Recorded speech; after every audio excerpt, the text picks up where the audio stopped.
Bem-vindo ao RPG Com Podcast, o universo expandido da RPG Com.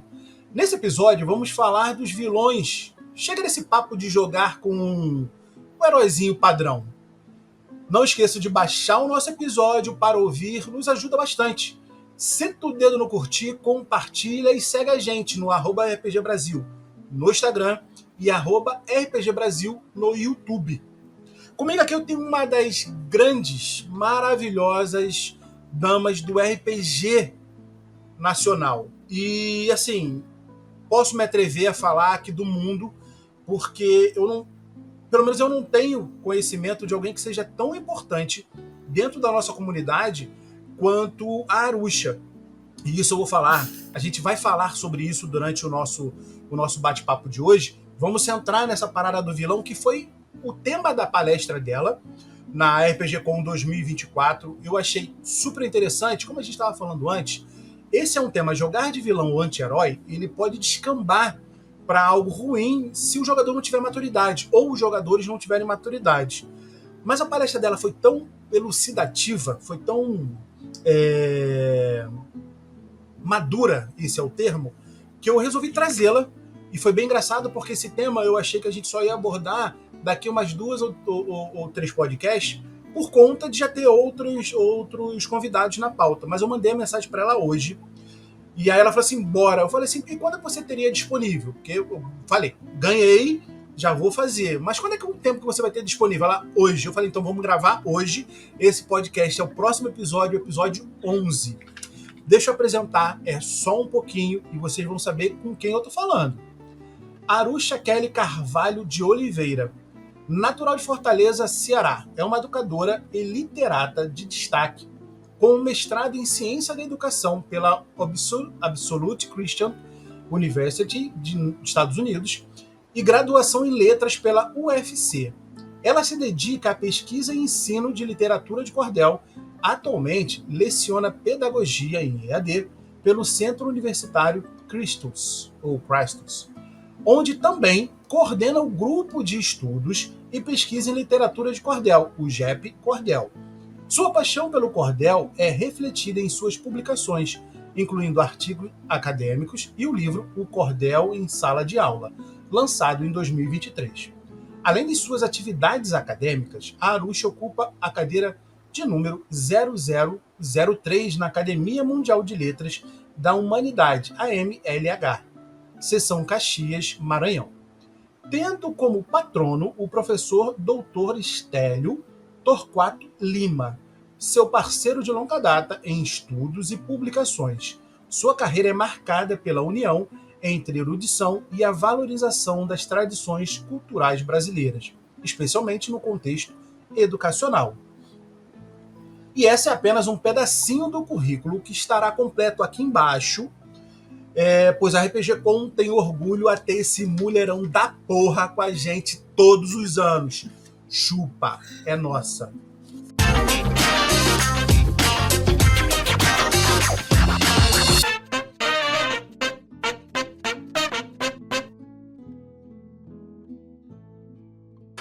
Minha amiga, falei alguma coisa errada? Eu sei que eu não exagerei em nada, faltou os pedacinhos, como eu falei, vai estar aqui embaixo na descrição, porque o currículo era muito grande. Daria um podcast só para falar desse currículo. Oh, meu Deus. Fala. Gente, obrigada, salve, salve, galera. Primeiramente, né, obrigada por essa parceria desde o início com a RPG Com.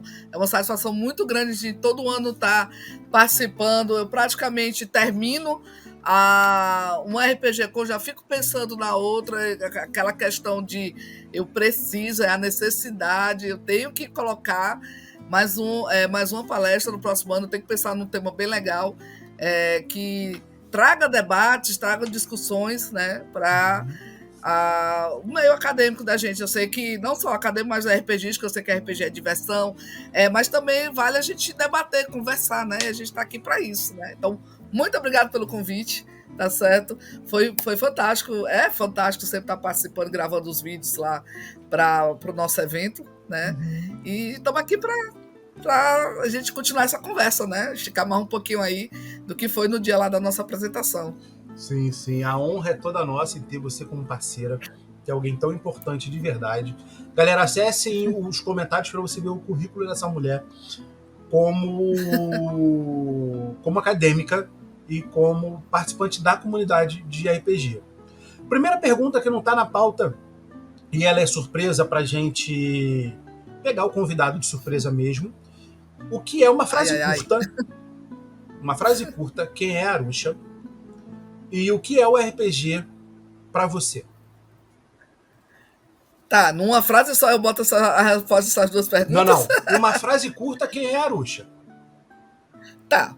Eu acho que a frase curta que me define é o que tá não só no meu WhatsApp, como também no meu Instagram, que é Living La Vida Louca, né? Eu sou uma pessoa feliz.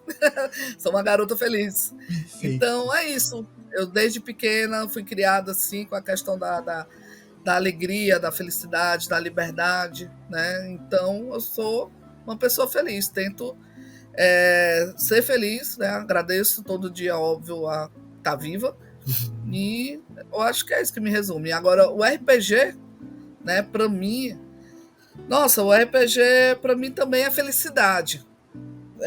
Foi no RPG que eu encontrei meu esposo, né? Foi num encontro de RPG aqui na minha cidade. No dia que a gente se conheceu, foi o dia que a gente começou a namorar. E aí a gente já está casados, dia 23 de agosto. Agora a gente está gravando, hoje são 19, se eu não me engano, estou Dia meio 20, perdido hoje é das dia datas. 20. Hoje são 20, né? Pronto. Uhum. Daqui a 3 dias, sexta-feira, eu e meu esposo vamos estar fazendo 28 anos de união. E praticamente ao mesmo tempo que eu tenho de RPG, narrando e jogando, mais narrando do que jogando. Há 28 anos eu conheci o RPG, né? E tô nessa vida pregressa, só que não, junto com meu esposo. Né? Então, o RPG para mim também é felicidade. Então, eu acho que resume tudo isso. Eu sou uma pessoa feliz e o RPG é felicidade para mim. Então, galera, já sabe, esse podcast está saindo quarta-feira que vem e vocês já sabem que devem ir lá no perfil, se liga aqui embaixo no link dela, no arroba dela, vai lá e dá as felicidades pelo aniversário de casamento, tá? Então vocês têm um compromisso comigo, com ela, vamos lá no Instagram dela felicitar o casamento. Mas deixa eu começar aqui Gratidão. com a primeira pergunta.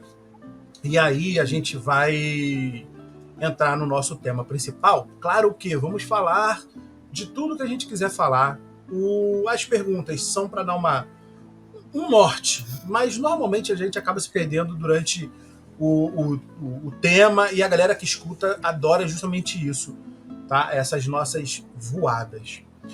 Quais são as principais vantagens de interpretar vilões em um jogo de RPG? Tanto para o jogador quanto para o mestre. E qual é a principal vantagem para a história? Vou completar a pergunta. Tá. Bem, a principal vantagem que eu vejo é você se autodesafiar, né? O RPG ele já te desafia. O RPG ele já te faz você ser aquilo que você não é. Então ele já te puxa, né, de dentro de você esse esforço, entre aspas, talvez mental e criativo, de você captar toda uma criatura, né, um ser que não existe, né, mas que você precisa dar vida naquele determinado momento. Né? Então, quando você vai criar um personagem, você vai criar alguém que é diferente de você vai criar uma possibilidade que talvez intimamente você gostaria de ser, ou então que você tenha uma certa afinidade, e aí você vai interpretar aquilo ali. Pois bem, e aí eu penso, tá, acabei de falar que é uma coisa que você gostaria de ser. Quem que gosta de ser vilão e andar pelo caminho do mal? Ninguém. Né? Mas assim, é a questão do desafio, porque a gente está pensando, vamos por um lado da questão psicológica, né? O vilão, ele não nasce vilão. Ele foi alguém que em algum momento da vida, né, ele houve um tropeço, por assim dizer, houve uma inconstância na vida que o tornou a olhar a vida, olhar o mundo por uma outra perspectiva, pelo outro lado do espelho. Né? Então, para não ficar aquela coisa muito plana né? Aquela coisinha alegre, bonitinha, saltitante, todo mundo de mão dada, todo mundo é amiguinho, todo mundo vai lá, como é que se diz, vai lá combater o mal e tudo, né? Espanto temporal. Bem, vence o mal, espanto temporal. Né? Até era o tema lá do meu, sim, na palestra. Do bem versus mal, espanto temporal, né? Aí, por que a gente... Aí vamos ver pelo outro lado do espelho, né? Talvez seja interessante, né, a gente perceber por que houve esse tropeço, por que houve esse choque, por assim de dizer, e por que o bandido, né? E aí a gente vai olhar para a questão social, né? O bandido, ou um fascínio, alguém que vai pelo lado do mal, de certa forma, para ele o mal, na visão dele o mal é bom, o mal é algo certo a ser feito, entendeu? Do mesmo jeito como o bem, quem faz o bem acha que aquilo ali é certo para ser feito, né? Que tem que ser feito. Do mesmo jeito, a outro lado da balança, da questão do equilíbrio, o yin e o yang, né? Não dá para existir só o bem, como também não dá para existir só o mal, né? Então você tem que ter aquele equilíbrio. Então, para a mesa de RPG também fica interessante porque não joga toda a responsabilidade nas costas do narrador em relação a NPCs. Porque se a gente vai jogar uma partida de RPG, que o RPG precisa de desafios, precisa-se de duelos, por assim dizer, seja duelos físicos, combativos, ou até duelos mentais, né? Jogos de política, de conversas, jogos sociais, né? Vai se precisar também, seria interessante se um jogador assumisse esse papel dele criar um histórico, não, ele fugir daquele arquétipo, fugir do estereótipo e ele tentar fazer algo diferente, né? Naquela coisa porque às vezes você pega, por exemplo, um jogo medieval, primeiro todo mundo pula, eu quero ser guerreiro, mas ninguém justifica por que a pessoa saiu da sua casa, saiu da sua vila, pegou uma espada e saiu defendendo, resolveu defender todos, né, os fracos e os oprimidos, né? Não dá uma justificativa. Do mesmo jeito também que não dá uma justificativa, né? Aparece lá, o cara é vilão, tem que matar ele. Por quê? Né? Agora, quando você vem com um jogador que diz, não, eu quero... Meu personagem sofreu algo, perdeu família, aconteceu alguma coisa com ele foi muito massacrado, foi muito bombardeado, e agora ele se fortaleceu através da dor, e ele não quer mais que essa dor aconteça com ninguém. Ele não quer mais sofrer essa dor. Então para ele parar de sentir a dor, ele tem que destruir essa dor. Então ele vai de frente, né, para que ninguém mais provoque dor nele. Então ele sai, né, caçando, por assim dizer, as pessoas, porque ele perdeu a confiança nas pessoas. Há vários motivos a qual faz a pessoa virar antagonista, né? E o divertido no RPG é porque eu acho que dá aquela experiência mais forte, mais profunda no jogador, entendeu? E eu tenho certeza que ele vai se desenvolver mais, ele vai crescer mais na mesa, vai crescer mais da questão interpretativa também, porque ele está fugindo totalmente do que é o normal, do que é o dia a dia dele, né? Ele está justamente tentando virar o avesso, que é um exercício muito difícil de se fazer. Tá, mas você está falando especificamente dele de jogar com o vilão, ou a gente enquadra aí um anti-herói? Porque o background normal, né, a vida anterior à mesa de jogo, normalmente surge... A história padrão é essa. Eu perdi todo mundo e agora não quero mais que ninguém sinta dor. E aí ele vai combater o mal. Eu acredito sim na sua fala que diz que ninguém nasceu mal.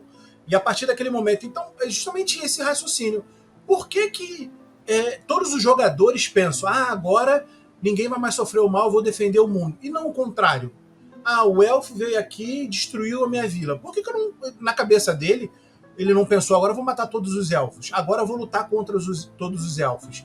Sabe? Porque, aí, claro, esse tipo de tema acaba sendo um pouco mais sério para se lidar. Porque você vai jogar com um vilão, pressupõe-se que você vai ter algumas atitudes que não são de acordo com uma ética. Porém, quando você invade uma masmorra e sai matando todos os monstros, cara, os caras estavam lá no meio ambiente dele, no ecossistema deles, onde eles se entendem como sociedade, e você invadiu a casa deles, se sentindo herói. Exatamente. Você é herói nesse ponto, de verdade? Aí é a questão que eu te falo, o exercício que é difícil de você olhar o outro lado do espelho. Exatamente. Porque você não vê, com jogador nenhum, é difícil, é raro, se bem que hoje em dia há livros agora de RPG, que no plano de personagens, né, de arquétipos que é apresentado, você pode trabalhar, né, até a questão das criaturas. Você jogar com os monstros hoje em dia são liberados como personagens. Sim. Mas também tem outros arquétipos humanos, por assim dizer, né, que também foge daquele padrão bonitinho, por assim dizer, aquele padrão certo, né, que é você jogar com guerreiro, feiticeiro, mago, né? Você também pode jogar com pirata, entendeu? Você pode jogar com pirata, você pode jogar com mago negro, com necromante, que mexe com monstros, mexe com demônios e tudo, entendeu? E outro caso também, a questão do ladino. Ninguém nunca pensa na ideia do ladino. Quando o jogador na mesa fala assim, eu vou jogar de ladino, o resto da mesa tudo faz assim, se afasta, fica preocupado, fica tenso, tá bom, é meu amigo, é meu irmão, eu tô jogando aqui com meu irmão, eu tô jogando aqui com a minha namorada, com o meu namorado, né, é a pessoa que eu amo, mas ele decidiu pegar uma classe que eu não quero perder o meu ouro, eu não quero perder os meus bens, porque eu sei que uma hora ele vai ter que fazer isso no jogo, se ele for seguir a regra do personagem, se ele for seguir o arquétipo do personagem. Aí como é que fica? Aí você tá levando aí aquela questão do perigo, entre aspas, né, que até você perguntou, né, comentou sobre a questão se é perigoso ou não na hora da abertura. Você tá levando esse teu medo, dessa tua posse, por assim dizer, tu tá levando a tua concepção do real para o mundo imaginário. Entendeu? É aquele conhecimento que o teu personagem não deve saber. Mas você, como jogador, você sabe da informação. O Ladino, ele é um personagem secreto, praticamente.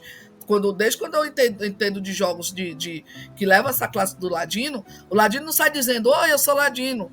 Né? A não ser muito tempo atrás, eu acho que aqui eu vou puxar, que eu sou uma pessoa secular, sou uma pessoa do século passado. Somos. Existiam os áudios do Forgotten Realms, uns CDs do Forgotten Realms, que na dublagem as pessoas se chamavam pela classe. E aí tem uma cena lá que é da taverna, que o pessoal fala, e aí ladrão, e aí ladrão, e aí ladrão, entendeu? Mas aí, por exemplo, você vai jogar num jogo de RPG, ninguém chama pela classe, ninguém chama o ladino, ei ladrão, né? Porque, de certa forma, é uma coisa pejorativa. Agora, quem joga com ladino, quem escolhe jogar com ladino, vai se sentir, ou talvez não, mas vai se sentir naquela obrigatoriedade de ter aquela mesquinhez. Vai entrar numa sala de tesouro, ele vai querer pegar coisas só para ele. Ou ele pode ser, digamos, corrompido por uma proposta maior vinda do vilão, de até ao ponto de trair o grupo, né?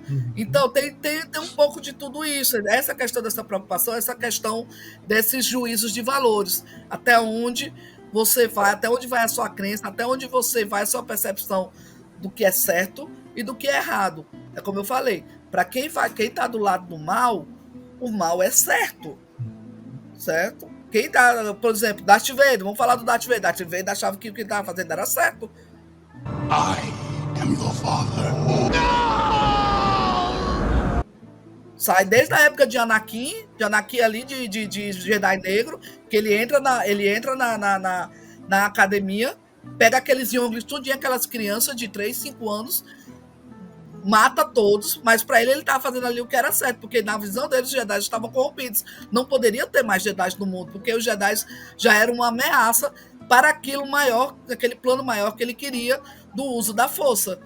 Então, ele não mediu o esforço de matar crianças, não teve aquele remorso de dizer, são crianças, são inocentes, são pessoas que ainda vão crescer, vão ter um futuro mais à frente, mas não, para ele achou que é certo, não, eu preciso matar essas crianças, eu preciso matar esses inocentes, porque, enfim, Arusha, tem que cortar a ameaça antes de que vire ameaça.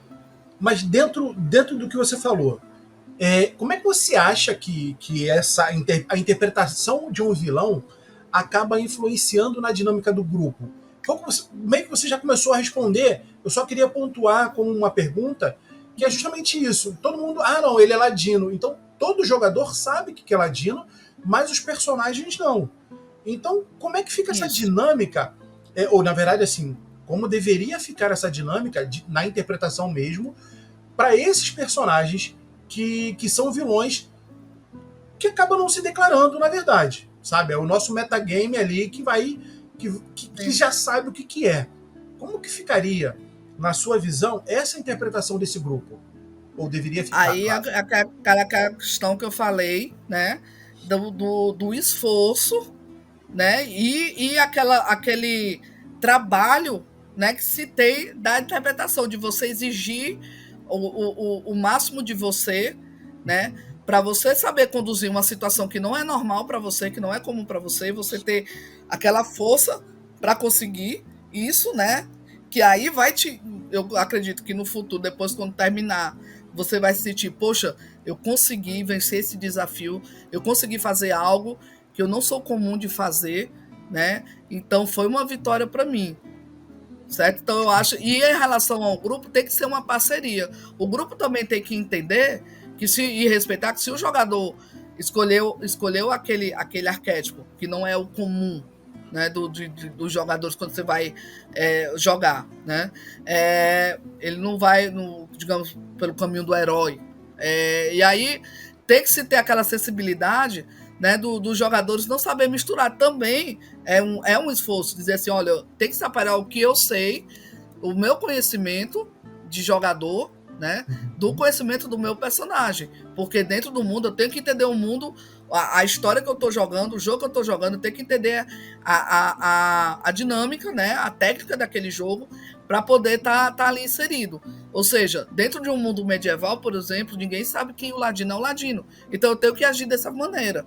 Eu sei que vai ter esse arquétipo dentro do jogo, então eu tenho que agir como se aquela pessoa, para mim, é um aventureiro. Por isso que eu gosto mais de chamar, quando se tem jogos medievais, né, ou grupos formados, eu gosto de chamar, não gosto de chamar assim, grupos de heróis, vamos fazer aqui um grupo de heróis. Não, eu gosto de chamar de aventureiros, porque o nome aventureiros, ele já deixa uma gama bem mais aberta, porque você ser aventureiro, ser desafiador do mundo, porque o aventureiro, ele desafia o mundo. Você pode ser tanto a pessoa boa, como uma pessoa também, digamos assim, um antagonista, né? Não vou dizer uma pessoa má, vilã, mas assim, vamos pegar aqui tentar pegar uma conversa assim um pouco mais, não mais leve, mais cadenciada, né? Mas alguém assim que não mede esforços para fazer o que tem que fazer para atingir os seus objetivos, né? Ele não tem certos tabus, não tem certas diretrizes para ser cumprida, diferente daquele herói puro, daquele que é o escolhido, né? Que ele tem diretrizes, ele tem protocolos que tem que ser cumpridos, né? Que ele acha que tem que ser cumpridos para se ter uma boa convivência dentro do mundo, aquela convivência pacífica, né? Então, essa questão, você não fazer o que o pessoal, não sei se aí o pessoal chama aqui, a gente no Nordeste, né, principalmente aqui em Fortaleza, a gente brinca chamando de on-fa, que é misturar o on com o off. E aí o narrador, ele tem que prestar atenção e dizer, olha, peraí, que isso aí não é informação sua. Ou então perguntar. Mas isso daí é o teu personagem que sabe? Onde foi que ele conseguiu esse conhecimento? Me mostra no histórico do teu personagem, me mostra no background do teu personagem que ele tem esse conhecimento. Se você não souber justificar, aí o narrador vai dizer, mas você está misturando aí as mentes. Não é? É o jogador que está falando, não é então o personagem. Então, existe um pouco mais de maturidade para se jogar, né? Isso, exatamente. É uma coisa bem mais centrada, puxa muito de você, da sua mente, sua capa. Você tem que ter calma, paciência, porque vai puxar muito do teu raciocínio, vai puxar muito do teu emocional, entendeu? Mas não é uma coisa assim difícil. Não tô dizendo assim, não vou fazer porque eu não consigo. Eu acho que eu convido, como eu falei lá no vídeo, eu convido as pessoas a passarem por essa experiência, né? A tentar fazer algo diferente, sair do estereótipo, sair de dentro da bolha, pensar fora da caixinha. Sim, por né? experiência. Usar mais ainda os livros, usar mais os recursos do livro, né? Espremer até onde não der mais todos os recursos que o livro lhe dá. Eu acho assim, por experiência, e uma coisa que a gente já fez, eu já fiz com um grupo, na verdade, o mestre, pegar um NPC, que seria os ajudantes do boss, né? E um jogador interpretá-lo durante uma sessão.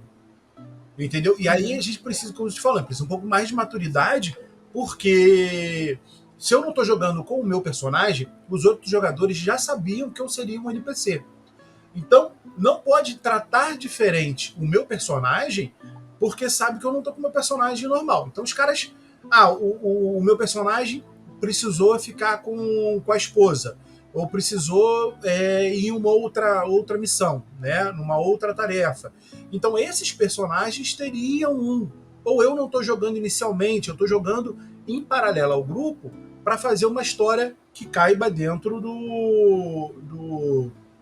do background do vilão, ou do antagonista, não necessariamente alguém má, né? Alguém ruim, mas é alguém que joga contra o time de jogadores, pelo menos os jogadores, os aventureiros, né? Os jogadores principal. Mas eu vejo isso, não sei se você concorda, que precisa de uma certa maturidade, não só do próprio jogador, Isso. mas dos jogadores da mesa também, inclusive do próprio mestre. Uma parceria. Né? Uma coisa interessante também, que eu estava lembrando aqui. Vamos lá, todo mundo sabe que o D&D surgiu dos livros, né, de base de livros literários, né, principalmente os livros de Tolkien, né? E aí, eu estava me lembrando também, né, além de Tolkien, que tem muitos vilões lá que você percebe que não se tem uma guerra logo com ele, se tem até às vezes um diálogo, né? Por exemplo, você vai ver o Aragorn ele conversa com o Nazgûl lá, com o rei Nazgûl. Ele não vai logo, eu vi o Nazgûl sair matando. Quando você vai ver os primeiros jogos de D&D, Dungeons & Dragons, qual é a premissa que tem? A regra é assim, o resumo rápido do jogo. Você entra numa dungeon, passa pelos desafios, ao final você vai ter o dragão com o tesouro lá. Qual é a ideia? Mate o dragão para poder pegar o tesouro e sair de dentro do labirinto, né? Aí beleza, aí a gente vai e lembra de Hobbit, né? Em que o Bilbo Bolseiro conversa com o Smaug, ele negocia ali com o Smaug. O Smaug tinha tudo, né? Um grande dragão poderoso, ele tinha tudo para viu alguém invadindo a casa dele, né? O território dele, o tesouro dele, de devorar, queimar e tudo, mas antes ele quer conhecer aquela criatura, ele conversa. Aí você imagina, se fosse um jogador ali interpretando um dragão, que há a possibilidade hoje de você jogar com a raça dragão, e o narrador coloca esses dois jogadores para se encontrar, entendeu? Ou seja, não te obriga ao herói, por assim dizer, sair logo, viu o dragão, pá, vou rolar o dano aqui, né? Vou soltar minha magia mais poderosa, né? Teve um dos jogos do World Dragon Day, né? Se eu não me engano, que dos dias, né? Um dos jogos que você tinha que encontrar uma criatura, óbvio, né? O jogo ele traz essa premissa, essa resgate, né? De você encontrar o dragão. Mas não era um dragão, era uma outra criatura. E havia a possibilidade de, se você não matasse, fizesse um resgate lá, que tinha que fazer um resgate, e você não matasse a criatura, você negociasse, você acabava ganhando um benefício dessa criatura. Você acabava tendo um favor, que sabe, até uma criatura leal a você. Sim. Entendeu? Bacana. Então, olha, aí a gente pesquisando, olhando, né, sobre os comentários, muita gente não pensou nessa possibilidade. Já foi logo, o grupo o grupo tanque já foi logo, entrou na sala lá, viu a criatura, matou logo a criatura para poder resgatar a pessoa que estava lá aprisionada, entendeu? Entendi. Mas teve gente que teve a opção de negociar com a criatura. A opção estava lá, né? Eu acho que teve pessoas que não pensaram e outras que pensaram justamente nessa questão de não matar. Você pega o estereótipo. A questão de seguir o estereótipo. Eu tenho que matar a criatura. Eu sou o herói, eu tenho que matar a criatura. Entendeu? Entendi. E você encara... Qual é a... Eu acho que do benefício a gente já falou, mas eu queria só, que eu acabei falando, né, mas eu queria te perguntar, como é que você acha que tem que ser essa comunicação entre os jogadores, entre o mestre, para abordar esse tema? Tá? Porque eu realmente me preocupo com essa questão da maturidade, porque senão a gente acaba descambando isso daí para algo ruim para a experiência. Né? Tá. Tudo parte do narrador, a priori, porque é ele que vai decidir qual vai ser o jogo, a temática do jogo, o universo do jogo. Então, quando ele diz, eu quero narrar tal coisa, quem quer jogar comigo? E aí ele vai, aí dentro daquele universo tem que estar disponibilizado tudo que é possível que está envolvido dentro daquele universo, né? Até a questão das divindades também. A pessoa pode chegar, eu quero jogar com alguém de um panteão. E aí, o narrador vai proibir o jogador, vai proibir o coleguinha lá de participar da mesa porque ele quer jogar com a divindade, se o jogo permitir, certo? Então, é nesse ponto que tem que conversar, tem que pensar. O narrador, quando ele for fazer a proposta de jogo, ele tem que primeiro conhecer, dominar o cenário, as regras, o jogo, né? Lá, o sistema. E aí ele tem que saber que ele, dando a proposta de jogar aquele sistema, e que ele tem que estar aberto para qualquer escolha que os jogadores vão ter, que ele não precisa, que ele vai saber que pode ter jogadores que não vão seguir aquela regrinha básica de todo mundo ser o guerreiro, todo mundo ser o herói, né? Todo mundo ser o aventureiro que vai sair pelo mundo aí caçando mal. Pode ter alguém que realmente vá caçar o mal, mas se o mal ali não for tão mal assim no ponto de vista dele, ele vai deixar passar, vai passar a mão na cabeça e vai deixar passar por debaixo da mesa, entendeu? E os jogadores também têm que ter essa ideia de conhecer também o cenário, né? Aqueles que forem, claro, forem pegar um grupo experiente, né, que já conhece a RPG, saber dessas possibilidades. E aí, na hora de sentar, quando o narrador der a proposta, eu vou jogar um cenário tal, né? Saibam que pode ter 1001 possibilidades disso. Vou dar por exemplo, se eu chegar e dizer assim, eu vou narrar a Tormenta. Olha, a Tormenta tem, além da turminha básica, né? Guerreiro, arqueiro, né? Paladino, mago, feiticeiro. A gente também tem não só humanos, como também tem as criaturas. A gente tem demônios, a gente tem dragões, a gente tem também minotauros, né? A gente tem os elfos normais, tem os elfos negros também. Então a gente todos tem eles com as suas motivações políticas, né? E todos eles com motivações políticas diferentes, com éticas diferentes. Então o narrador ele tem que estar esperando, ele tem que estar preparado para segurar, para poder conseguir coordenar isso daí, ter a maestria, por isso se chama de mestre, tem que ter a maestria para coordenar isso daí, e para que a história fique dentro da ficção, não saia, que o emocional não saia e venha atingir o externo, ali o que está acontecendo em volta da mesa, certo? De que conflitos entre personagens, por conta da escolha dos personagens, não vai abalar os conflitos humanos por conta das pessoas que escolheram aquele diferencial, né? Um escolheu A, mas o outro jogou B. Ninguém quis jogar com A, A1, A2, A3, A4. Né? Com certeza. Acho que teve gente que... Volta a falar, né? Preciso maturidade quanto a isso e uma ótima preparação da mesa. É o que a gente está falando, a gente está conversando aqui. Se alguém se motivar com esse papo e quiser trocar mais ideias com a gente está aí na rede. Mas, principalmente, um recurso que eu faço bastante é a sessão zero, onde a gente vai explicar qual é a proposta da mesa para os jogadores, para o próprio mestre, o que eles pensam em fazer. Tem uma ficha de... eu esqueci, ficha de consentimento, né, que é onde você vai preencher o que você quer fazer, o que você aceita, qual é o grau dentro dessa proposta que pode ser admitida ou não.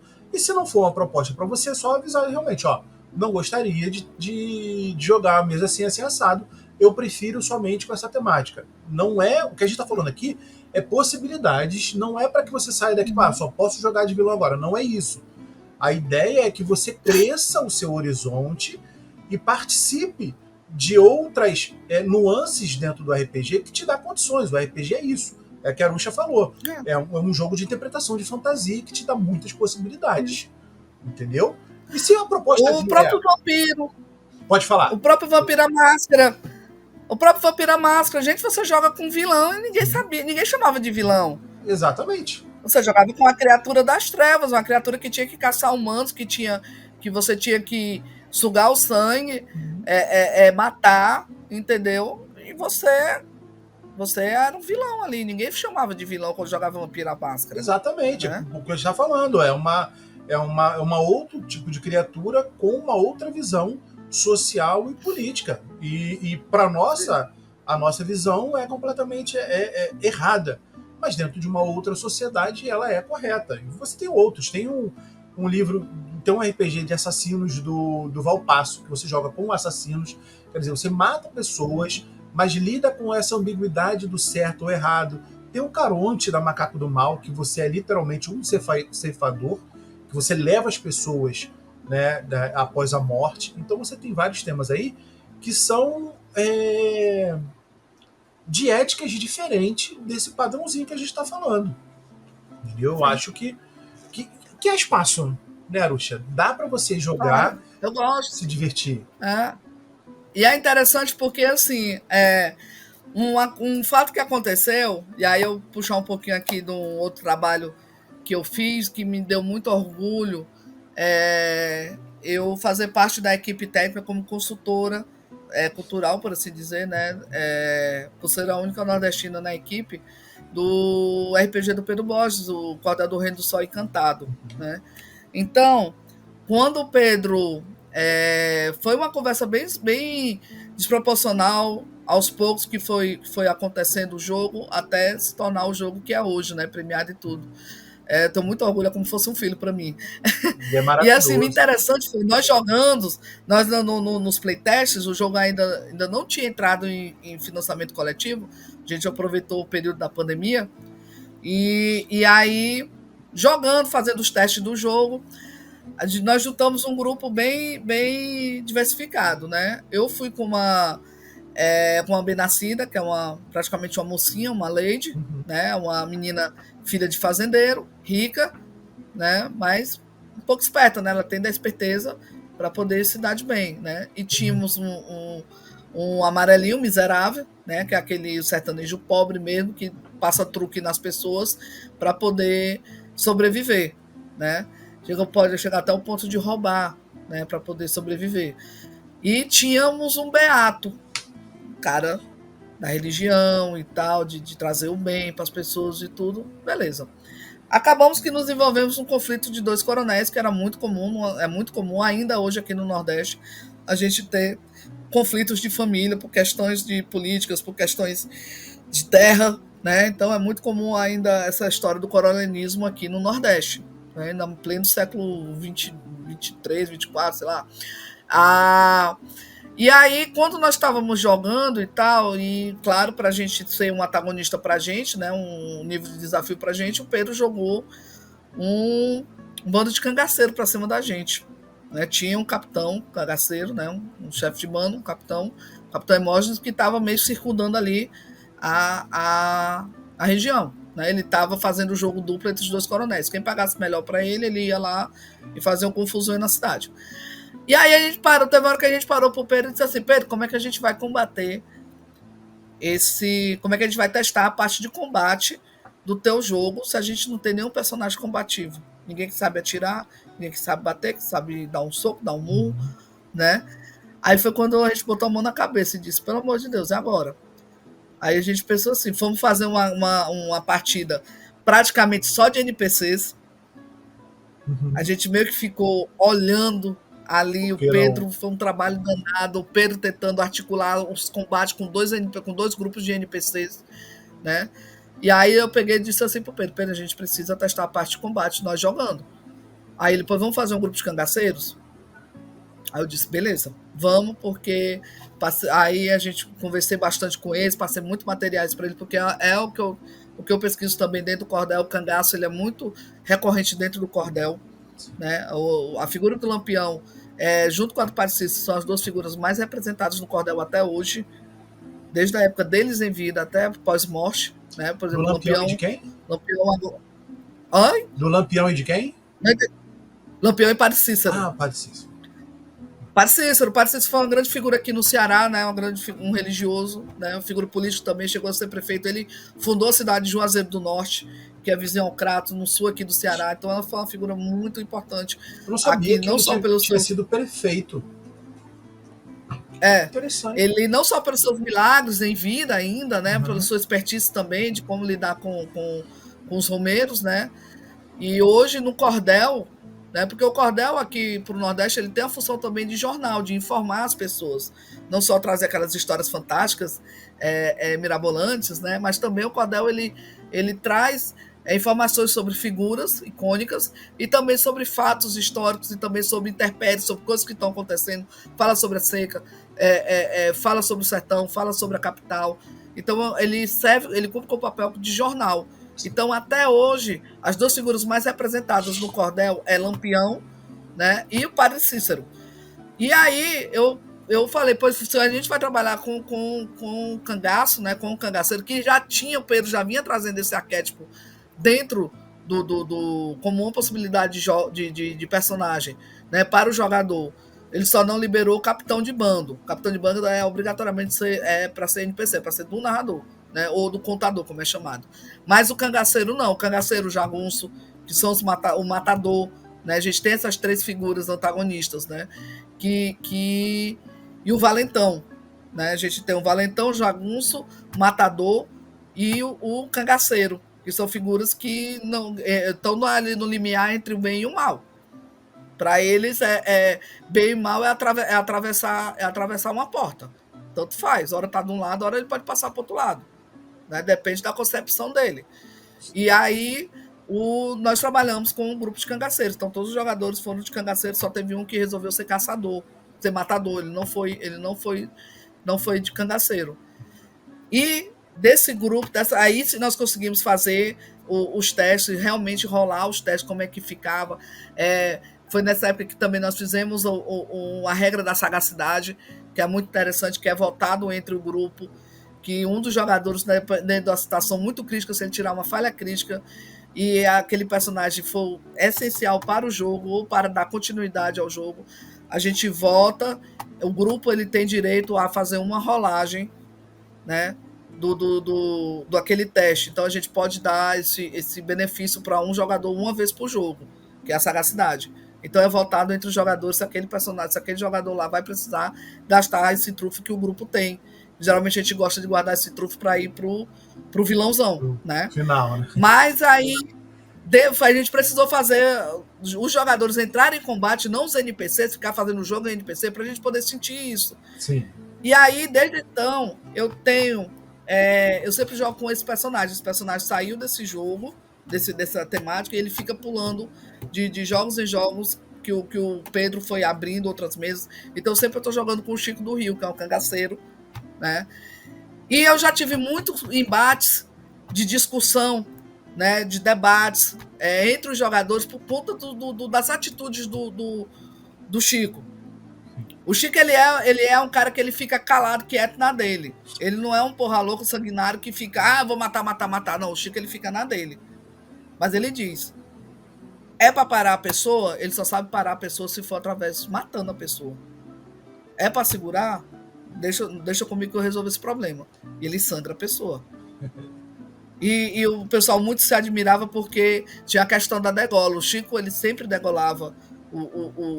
Ele entrava num frenesi, numa loucura de combate. Quando ele entrava no combate, precisava combater, e atirando e tudo, se ele não conseguisse atirar, que ele ia para a peleja, para a mão. Então ele tinha aquele fervor de cortar a cabeça, de degolar, dar um grito, dar um urro, e os outros jogadores ficavam tudo assim. Meu Deus, esse cara tá andando com a gente e tal. O pessoal ficava meio tenso, né, com as atitudes do Chico. O Chico já questionou muito. Por que a gente vai ter que ficar com esse cara? Por que a gente vai ter que manter esse cara vivo? Né? Quiser eu resolvo aqui rapidinho. Puxava a arma e apontava. E o pessoal, não, peraí, Chico, calma. Vamos conversar e tal. Eu disse, rapaz, não tem conversa não, perder tempo não. Vamos embora logo resolver isso aqui, não é problema? Vamos resolver. Então, os meninos, a gente passou horas e horas, um discutindo com o outro e tal. Por conta disso, o jogo. Não é que o jogo parava, mas dava aquela congelada na cena, porque ficava nessa coisa de argumentações, esse jogo de argumentos. Quem vence quem vence o outro nos argumentos, na sagacidade, até na sabedoria, na inteligência, né, de chegar e dizer, não, tá bom, tá certo, me convenceu. Né, até chegar a esse ponto. Você precisar chegar, matar e sair. Né, aquela história do Hack Slash, né? Sim. Entendeu? Então, é muito interessante. Então, jogar com cangaceiro dá essa perspectiva, né? O cordel do Rei do Sol Encantado, ele te dá essa perspectiva de você jogar com cangaceiro, mas assim, entenda, leia, não estou defendendo o bandido também. Às vezes, nós estudiosos, a gente leva muita paulada na cara quando a gente estuda o cangaço, que a primeira coisa que o pessoal que está de fora, que não conhece, né, assim, que não se depara com o estudo do cangaço e só aprende no livro que eram bandidos que saíam matando no sertão, que é verdade, né? Aí o pessoal fala dizendo, tu tá batendo palma para bandido, tá ovacionando bandido, que história é essa? Não é estudar, conhecer a nossa história, não é você estar, como é que eu posso dizer, fazendo benfeitoria, né? Ou dando glórias e honras para aquilo que foi errado. É obrigação nossa a gente conhecer a nossa história, conhecer o que aconteceu de bom, o que aconteceu de ruim, dentro da história que fez o nosso país. Entendeu? Então, falar sobre o cangaço, falar sobre o banditismo, é simplesmente você ter conhecimento, você precisa ter conhecimento daquilo que aconteceu dentro do nosso país. Houve um momento triste, um momento negro na nossa história, que foi essa questão do banditismo aqui no Nordeste. Né, que graças a Deus acabou, graças a Deus foi encerrado, né? Mas a gente estuda, a gente lê para poder saber o que aconteceu, entender o que aconteceu, e não tá dando méritos porque aconteceu. Então, jogar com o Pedro ter colocado o cangaceiro dentro do cordel do Rei do Sol Encantado é uma prova de que ele realmente respeitou a cultura nordestina, respeitou a história do Nordeste. Aqui se teve o cangaço. Não adianta você trazer as figuras do cordel do Rei do Sol Encantado e não falar do cangaceiro lá. Com certeza. Não falar do cangaceiro, não falar do vaqueiro, né? E tem uma outra figura, entendeu? Nessa história aí, que até você falou que persiste até hoje, que era o antagonista um dos antagonistas do cangaceiro, que é o capitão, não, como é o coronel. Que é o coronel, que também tinha a sua ética bem tendenciosa e duvidosa também. Então, sim, não é claro. Só o cangaceiro que é uma figura antológica ao status quo da sociedade. Até o cara que está querendo promover uma sociedade no Nordeste também tinha a sua ética meio contestável, não é isso? Pelo menos uma das histórias que eu cheguei a ler. Não, o coronel ele chegava naquela determinada região, né? E onde a vista dele batia, ele dizia: isso aqui é meu, passava seca. Se tivesse um casebre do sertanejo ali, ele tinha que ser escorraçado. Ou ele era escorraçado, ou a casa dele ficava dentro do cercado, e o sertanejo virava propriedade dele, virava o bichinho, virava o pet dele, do coronel. E dizia: agora tu vai trabalhar para mim. Se tu quer ficar nessa terra aqui, essa terra é minha. Tu vai ter que merecer ficar nessa terra. Então vá trabalhar para mim, vá plantar, vá fazer alguma coisa, vá cuidar das minhas criações, e aí eu permito que você more nessa casinha aí que eu sei que foi você que construiu, mas você está na minha terra. Que foi sempre sua, entendeu? Mas a partir desse momento fica sendo minha. Mais uma vez, não é defendendo o bandido, né, batendo palma para bandido, mas é o que a Arushi já falou. É entender da história e saber que tem pelo menos dois lados em cada história que a gente contar. Cada história que a gente escutar tem pelo menos... E casa bem com o tema, né, do podcast, que é falar sobre vilões. Então você tem um vilão classificado como vilão que faz o mal, e você tem um que é classificado como ordeiro. Mas ainda assim, as suas atitudes não são de alguém bom ou leal, como assim dizer, se a gente colocar nas tendências clássicas, né? Você vai ver um coronel, o coronel ele ama a família dele, ele beija a mulher dele, ele beija os filhos dele, ele cuida, ele protege os filhos ali, é um paizão maravilhoso, mas quando ele vê mais para outras pessoas, ele tá pouco se lixando, para ele isso aqui é formiga, é barata para mim, eu piso e mato, entendeu? É isso. Mas com um filho, com a mulher, ele não vai fazer isso.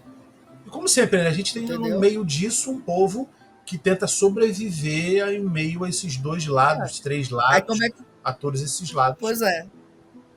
Aí você fica pensando, como é que uma pessoa que abraça, beija, ama, bota no colo, cuida, embala, mas logo após, ou então antes de fazer isso, estava lá maltratando, espiziando um pobre sequelado ali que não tem nem o que comer.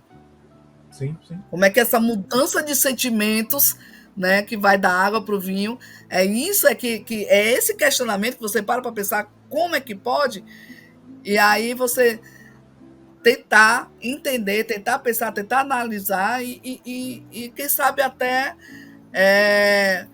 como é que se diz? Eu não vou dizer experimentar, né? Mas tentar encontrar uma lógica, se é que tem uma lógica, ou então uma explicação, e tentar ver como é que é. Mas vamos fazer, né? Vou trazer isso para o jogo, vou jogar com um coronel aqui, que realmente eu mando, a minha vontade aqui impera, e eu tenho que fazer por onde essa minha vontade vai imperar, né? Exatamente. E aí isso é um vilão, sabe? Isso não é um personagem bom, né? O bondoso. Não é que com a comunidade dele ele faz o bem, que ele é bom para todo mundo, né? Com esse exemplo que você deu, e aí a gente tem esses dois lados, tem a sociedade, o personagem que é o amarelo, né? Que é aquele personagem que vive ali tentando sobreviver a esses dois lados e claro, tentando não ser morto pelo cangaceiro, tentando não ser escorraçado pelo coronel e aplicando os golpes dele. A minha pergunta é assim, pra gente acabar. Como como um jogador consegue jogar com personagens assim e não ser um babaca na mesa? Porque fica muito fácil ele fazer merda, ele ser um cara escroto e falar assim, porque eu tô interpretando o meu personagem. Como é que você, jogando com um cangaceiro, Arusha, não foi um personagem, não foi uma jogadora, e aí não um personagem, tá? Uma jogadora ruim. Como é que você respeitou os desejos, como você respeitou os teus outros companheiros, como você respeitou o mestre, como você respeitou a construção da história? E a pergunta eu vou repetir. Como alguém joga de vilão e não é um babaca? Ou não ser um babaca? Porque aí é aquela questão, a pessoa vai ter que entender, quando você vai criar um personagem e que escolhe por esse caminho do antagonismo, né, de ser diferente, de não seguir aquela linha reta, né, você tem que entender a questão das motivações. Tudo tem motivação. Quando você falou do amarelinho, né, aí que você traz, você lembra, óbvio, né, que é o João Grilo, que é um personagem do cordel antigo, né? É um personagem que já vem trazendo Leandro Gomes de Barros, já 1800, e que o amarelinho praticamente ele veio da figura do pícaro, que já é uma figura, já é um resíduo, né, do medievo, dos contos orais do medievo, que é o Pedro Malazarte, ou Pedro Mal das Artes, né? E aí, que é justamente aquela figura do povo, do popular, do camponês, né? Que não tem de onde tirar o seu sustento e só tem a expertise como a sua única arma para se defender, para ludibriar as pessoas. Quando você... E aí eu faço um convite às pessoas, peguem o Alto da Compadecida, né, que é baseado em 4 cordéis, não é uma história original do Ariano Suassuna, não que ele não fosse capaz de criar aquela história mestra, né, porque é uma história linda, mas ali ele foi muito esperto em conseguir costurar 4 cordéis totalmente diferentes um do outro e transformar numa história linear, entendeu? Então, dos 4 cordéis que compõem o Alto da Compadecida, 3 são do Leandro Gomes de Barros, e um justamente é As Proezas de João Grilo, né? Então, a Compadecida, pegue lá na parte do julgamento, né? Que a Compadecida ela vai explicar, ela explica tanto as motivações do Severino de Aracaju, do cangaceiro, né? Sim. Por que ele se tornou cangaceiro, né? Porque ele é absolvido E direto. ele é absolvido Eu não direto. sei E se por na conta- obra cinematográfica explica, mas deixa eu fortalecer. Leem a obra e Isso. vocês vão entender. E também a questão do João Grilo. Por que o João Grilo faz das espertices dele? Uhum. Aí ela vai explicar. Porque o povo sertanejo é um povo sofrido, é um povo que passa fome, é um povo que vive da seca, que a seca é algo que não é provocado pela mão humana e nem pela mão política, é algo geográfico, a gente não pode ir de contra a natureza, não pode ir contra a geografia que compõe o Nordeste, que é justamente ter essa temperatura, ter esse períodos de secas longas, né? Secas que duram até de 5 anos. A gente, porque não foi muito noticiado, né? Mas assim, um pouquinho antes da pandemia, de nós termos a pandemia, o Ceará já estava vindo se arrastando de uma seca há 5 anos. Minha mãe, ela mora no sertão, né? Minha mãe é filha de sertanejo, minha mãe é meia nordestina e meia nortista, porque ela nasceu no norte, nasceu no Acre. Mas o avô materno dela é nordestino, né? E o pai dela também é nordestino, né? O meu bisavô materno, o avô da minha mãe veio da região do Catolé do Rocha, na Paraíba, do interior, né? Foi para o Acre. E o meu avô, o pai da minha mãe, saiu daqui do Ceará, de onde a minha mãe vive mais atualmente. Ela está morando lá na região de onde o meu avô vivia com os primos dela e tudo. E lá lá existe uma grande lagoa que ela tem quase 13 quilômetros de diâmetro, de comprimento. Grande. Né? A lagoa ela passou 5 anos seca, que você andava de carro dentro dela. Entendeu? Nossa. A gente teve uma seca grande aqui no Ceará que não saiu repercutindo nos jornais, né? Como se foi as secas passadas. As últimas secas, a seca de 1877, ou a seca dos 27, a seca de 1915, ou a seca do 15, que começou a ser retratada no livro da Raquel de Queiroz, né, que ganhou também os jornais e tudo, né, essa condição.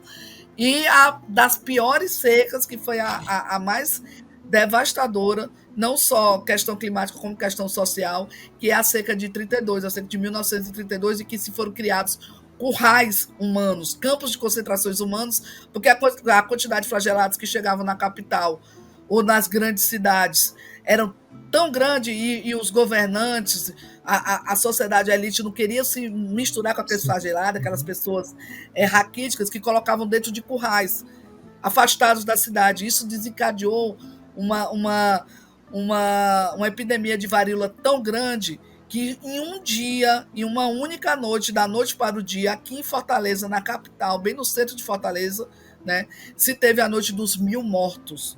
Foram contabilizados mais de 1.000 mortos flagelados nas ruas de Fortaleza. Entendeu? Então, certo? Então você tem que... Você precisa entender essas motivações. Entendeu? Então, a Compadecida, ela explica isso do João Grilo. Por que o João Grilo faz aqueles truques? Por que o João Grilo ele precisa sobreviver? E a melhor sobrevivência dele é ludibriar aqueles que são poderosos, que têm força, mas não têm muito intelecto. E aí é que ele vai ganhar na força do pensamento. Né? Então, ela justifica os atos do João Grilo por isso, por mais que ele brinca lá dizendo, não, mas até que eu gostava e tal, mas ela dizia, não, João, mas você fazia o que você precisava, era questão de necessidade, né? Então, tem que se entender, quando você vai escolher esse tipo de arquétipo, né? Vai escolher um caminho que o teu personagem vai seguir, ou o caminho que ele pretende terminar, né? Você precisa determinar também as motivações. Então, o personagem ele não é um robô programado, ele não é aquela coisa de, eu tenho uma espada, então vou só sair matando. E vou ganhar o tesouro lá na frente. Né? Ou então vou resgatar aquela pessoa que tá presa e que alguém está oferecendo uma recompensa pelo resgate dessa pessoa. Porque tem uma torre do mago negro aqui na cidade que está trazendo mal para a cidade, eu tenho que derrubar essa torre, né? Se você precisa precisa definir no seu personagem as suas motivações, a sua linha de pensamento, e separar a linha do pensamento do personagem, que é o principal, da tua linha de personagem, da tua linha de pensamento, né? Entendeu? Então, quando eu jogava com o Chico, né, que eu sabia como eram as motivações de um cangaceiro, que eu sabia que o cangaceiro ele não entrava no banditismo só por entrar, não estou defendendo mais uma vez, quero deixar bem claro aqui, né? Ele teve escolhas que não foram boas escolhas para fazer ele chegar ao banditismo, a tentar lutar literalmente pela sua sobrevivência, pela sua existência, entendeu? Para ele continuar vivo, continuar nessa terra. E aí eu conseguia passar isso para os meus companheiros de jogo, né? Para os meus amigos, né? Muitas das vezes na fala do Chico eu dizia, mas ele está fazendo isso, eu questionava, ele está fazendo isso porque ele não passou por isso, né? Eu estou fazendo isso porque tem que ser feito, porque se eu não fizer isso daqui, vai vir outra pessoa pior e vai fazer, né? Então, o pessoal que jogava comigo acabava entendendo, né, das motivações. Uma vez eu já joguei de freira também, e tinha um matador, tinha um matador comigo, e o menino ficava muito incomodado, porque tinha uma freira lá, ele gostava de matar, o negócio dele era ser tipo um caçador, ele não era cagaceiro, ele era caçador, ele era matador, ele gostava de ganhar dinheiro sendo matador de aluguel, né? E tendo uma religiosa do lado, para ele não era legal. Então ele ficava, irmã, sai daqui, irmã, vai para casa, irmã, vai orar, vai para a igreja e tal, não vem com a gente não, né? E a gente acabava levando numa diversão, porque a gente experimentava coisas diferentes, coisas que não é do nosso dia a dia, do nosso cotidiano. Então é muito bom a gente, por alguns momentos, a gente poder entender isso daí, ver realmente como as outras coisas acontecem, não só o teu lado de visão que acontece, mas ver os outros lados também de visão, entender, né? E eu acredito que tudo isso acontece, claro, com coisas prévias, com um estudo prévio, com uma leitura. Vá conhecer antes aquilo que você quer trabalhar. Vou jogar com Ladino? Pois então, vamos conhecer aqui como é que é a classe de Ladino, né? Por exemplo, vai ver aqui hoje a coisa que tá muito em alta, né? A gente vai ver que é a questão do Deadpool e o Wolverine. São dois personagens antagonistas, né? E eles são colocados numa classe, são colocados dentro da categoria de herói, mas o que eles fazem não tem nada de heróico, né? O modo de agir deles não é classificado. É justamente isso que a gente está falando, é um ótimo exemplo. Entendeu? São dois personagens que não são heróis clássicos e eles não podem nem ser considerados como heróis, apesar de fazer algo que a maior parte das pessoas vão se beneficiar. Mas ainda assim, suas ações são bem contraditórias. O Deadpool retalha, o Deadpool degola, o Deadpool tira membro, mata mesmo, atira, além de atirar, ainda corta para ter certeza que a pessoa não vai levantar, né? O Wolverine também, ele tenta ali não se meter em briga, mas quando ele entra na briga, ele sai retalhando. Ele tem muitos embates com... Quem acompanha os quadrinhos, né, principalmente os quadrinhos da década de 80 e 90, que são a melhor fase que tem, principalmente a fase do Jim Lee, né, como desenhista, você vai ver grandes embates do Ciclope, que é aquele certinho, aquele bom moço, aquele cara que quer o bem, que quer construir uma sociedade perfeita para todo mundo, né, e que mutantes e humanos podem conviver pacificamente, e você tem o Wolverine, tem um cara lá, né, que se mexer com ele, ele vai resolver o problema da pior maneira possível. Ele mesmo, várias vezes ele diz, eu sou bom naquilo que eu faço, mas aquilo que eu faço não é bom, né? Então, é a melhor definição que você tem para a questão de você ser um antagonista, ou para você ter uma pessoa, ser aquela pessoa que não pensa 2 ou 3 vezes numa atitude que vai fazer. Se acha que é certo para fazer, vai fazer. Talvez esse certo não seja bom, talvez esse certo seja errado, mas se é para fazer, que faça, que seja feito. Corretíssimo. Minha amiga, a gente já ultrapassamos a 1 hora de podcast.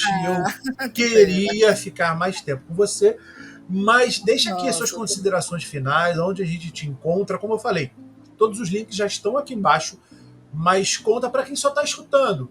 Lá no YouTube, ele vai na íntegra, a gente faz algumas inserções apenas na edição. Certo. No podcast é mais resumido, que a gente tira pausa, gaguejada, os palavrões que eu falo pelo meio do caminho.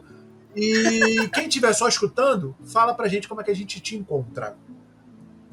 Tá. Vou falar um negócio de palavrão, me lembrei aqui de uma sketch do Nós na Fita, né? Que eles dizem que palavrão agora virou vírgula, né? Até serve de elogio. Exatamente. Mas vamos lá. Vocês podem me encontrar no Instagram, @Arusha_Kelly. Não tem a minha foto, mas é fácil de me identificar, porque é um smile de cangaceiro, é um smile lampião, né? Com um óculosinho e um chapeuzinho nordestino, certo? No Facebook, Arusha Oliveira. Atualmente, a minha foto, que de vez em quando eu fico trocando, a minha foto, eu tô com o meu livro, Uso do Cordel em Sala de Aula, que é de capa azul, segurando o livro, então é fácil de me localizar lá, é só escrever Arusha Oliveira no Facebook. E é isso, no mais aqui por Fortaleza, né? Quem for de Fortaleza, eu tô sempre, uma vez por semana eu tô zanzando ali pela UFC, pelo Campus Benfica, né? Quem quiser trocar umas ideias, né? Participar do grupo de estudo, nós temos um grupo de estudo sobre cordel, né? E é bem interessante, a gente conversa muito sobre essas temáticas. Também fazer o convite, né? Já que você me pediu fazer o convite, gente, o mesmo convite que eu fiz no vídeo, né, da palestra. Reassistam as palestras também, vão lá fazendo a maratona de todas as palestras, né, não só as minhas, mas de todos os outros convidados da RPG Com, que é um evento maravilhoso. Participem também, se inscrevam. Que vocês experimentem. Foi esse convite que eu fiz no meu vídeo. Experimentem fugir do arquétipo, fugir do linear, do RPG. Tentem outras experiências que vocês não são, que não estão acostumados, ou que sempre estão fazendo. Vou sempre jogar com herói, com guerreiro. Tentem procurar uma outra classe, tenta procurar um outro arquétipo, tenta procurar uma outra denominação, uma outra raça. Vou só jogar com humano. Não, tenta procurar também. Explorem o livro de RPG, tá certo? Então, vivam experiências diferentes, que vocês vão ver que vai ficar muito mais divertido o RPG, ele vai ficar muito mais amplo, vai ficar aquela coisinha fechada, centrada, só aqui, entendeu? Então eu convido vocês a isso, tenham novas experiências, aproveitem bastante o que o livro de RPG tem a oferecer para vocês. Tá. Com essa indicação maravilhosa dessa queridona, chegamos ao final desse episódio, desvendando a mente dos vilões, a arte de interpretar personagens malévolos no RPG. Foi muito divertido e, claro, foi uma honra ter essa queridona aqui com a gente. Não esqueçam de fazer o download desse episódio para ouvir, isso ajuda bastante por conta do próprio algoritmo no podcast, eu quero dizer, entender que pessoas gostam dele para escutar o offline também, tá? Mostre o seu apoio, deixando o seu comentário, dando like, se inscrevendo no canal e, por favor, aguarda, porque daqui a pouco sai um novo episódio. Não deixe de seguir a Arusha, como ela falou, no Instagram, querendo trocar ideia com a gente, @RPG Brasil no Instagram, ou RPG Brasil, também, né? RPG Brasil canal no YouTube. Obrigado por vocês chegarem até aqui, escutem o rockzinho no final e até o próximo episódio. Beijo!